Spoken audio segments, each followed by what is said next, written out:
Hello friends, ఈరోజు నేను విజయవాడలోని వచ్చాను ఫ్రెండ్స్.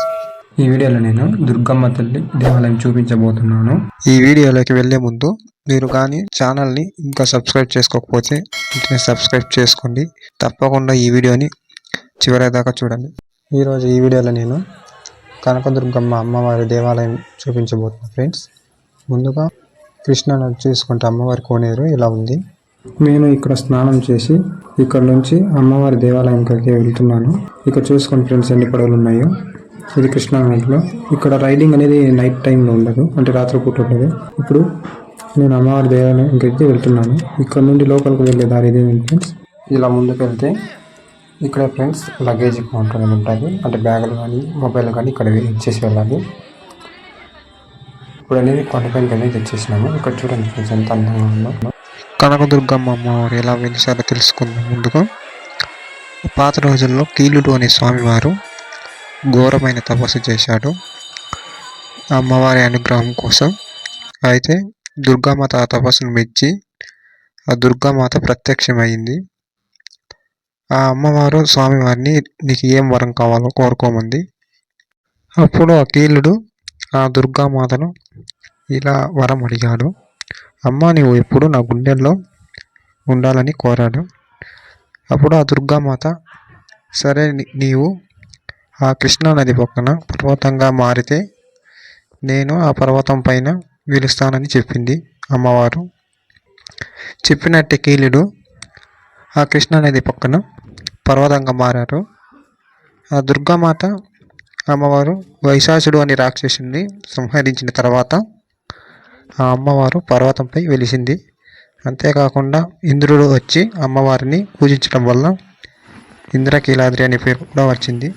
అమ్మవారి కొండపైన ఫ్రీ బస్సులు కూడా ఉంటాయి. ఇక్కడ నుండి ఫ్రీగా కూడా రైల్వే స్టేషన్ వరకు వెళ్ళొచ్చు. ఈ కొండను చూడండి, చుట్టూ కంబితోనే కట్టినారు, ఎందుకంటే పైన ఇంకా ఏం పడకుండా. అమ్మవారి దేవాలయంకి వెళ్ళాలంటే వెళ్ళడానికి 3 దారులు కూడా ఉన్నాయి ఫ్రెండ్స్. అమ్మవారి దేవాలయం నుండి అమ్మవారి కోనేరు దగ్గరికి నేను వచ్చినాను ఫ్రెండ్స్. అమ్మవారి కోనేరులో పడవ ప్రయాణం చేయాలంటే మనిషికి 300 పడతాయి ఫ్రెండ్స్. మొదటిసారి నేను పడవ ప్రయాణం అయితే చేయబోతున్నాను ఫ్రెండ్స్. ఈ పడవ ఎక్కేటప్పుడు అనేది మనకి ఇలాంటి కోట్ కూడా ఇస్తారు వేసుకోవడానికి.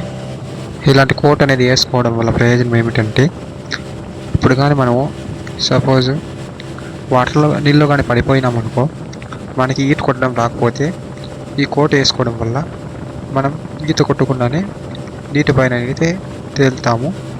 ముందు జాగ్రత్తగా అనేది ఈ కోట్ను అయితే వాళ్ళు ఇస్తారు పడవ ఎక్కేటప్పుడు. దీనికైతే అమౌంట్ ఏం పే చేయాల్సిన పని ఏం లేదు. మనం ప్రయాణానికి కట్టుకుంటే చాలు 300 అనేది.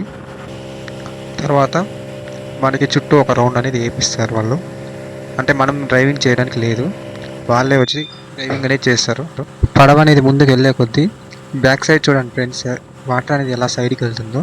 ఈ వీడియో అనేది నేను చాలా కష్టపడి తీసినాను, ఎందుకంటే ఈ స్పీడ్ బోట్లో వెళ్ళేటప్పుడు పడవ అనేది సైడ్కి వాళ్తుంది. మొబైల్లో తీసేటప్పుడు ఎక్కడ కింద పడిపోతుందో అని భయం వేసింది నాకైతే.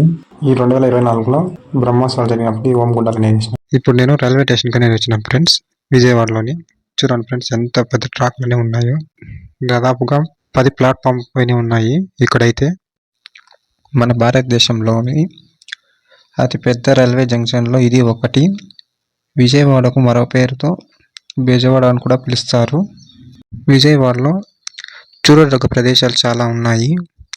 అందులో విక్టోరియా మ్యూజియము మరియు ప్రకాశం బ్యారేజీ, గాంధీకొండ, ఉండవల్లి గృహాలు, మంగళగిరి నరసింహస్వామి ఆలయం, భవానీ దీపం.